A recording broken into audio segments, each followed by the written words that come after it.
Hello guys, balik na naman ulit tayo sa Ternate, Cavite. Marami kasing resort dito. Nandito na naman ulit tayo. Here we go again. Ligo-ligo ulit tayo guys. Pang third destination natin ngayong summer. Wow. Enjoy lang tayo. Ano guys? Oh. Tara, samahan niyo ako sa pagligo.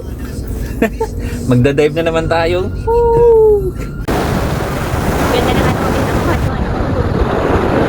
No? Ang linaw ng tubig, ang pino ng buhangin dito guys. Sarap sa paa. So white sand din po ito.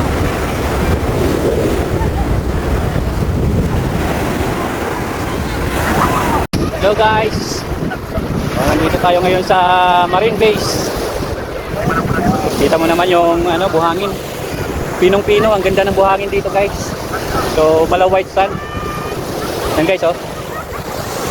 Oh, wow, very beautiful. Ligo lang tayo sa dagat lagi guys.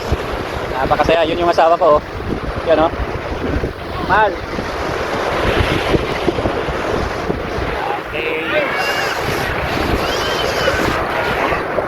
Hindi kami rito guys nagtagal maligo. Umuwi kami kaagad kasi medyo may kalayuan talaga yung area. So ayaw namin maabutan ng dilim sa daan. Dahil nag-crave yung asawa ko sa bibingka, bumili muna kami rito sa may gilid ng kalsada. Dito nga pala guys is marami kang makikita mga unggoy sa daan. So nagkalat lang po sila. So bawal po natin sila bigyan ng pagkain dahil masasanay po sila. Magiging dependent daw po kapag binigyan natin ng pagkain. Hanggang sa muli!